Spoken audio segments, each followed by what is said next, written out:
आज 20 नोव्हेंबर 2024 म्हणजेच विधानसभा निवडणुकीचा दिवस. तर तुम्हाला विधानसभा निवडणूक म्हणजे काय माहिती का? भारतातील घटक राज्यांमधील कायदेमंडळाच्या कनिष्ठ गृहाला विधानसभा म्हणतात.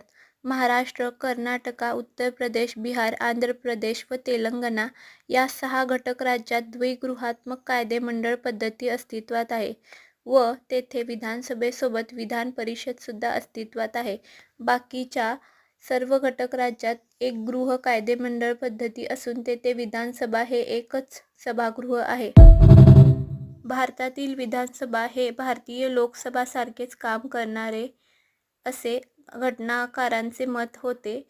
घटनेच्या 170व्या कलमानुसार प्रत्येक राज्यात विधानसभा हे सभागृह अस्तित्वात आहे. विधानसभेत कमीत कमी 60 आणि जास्तीत जास्त 500 सभासद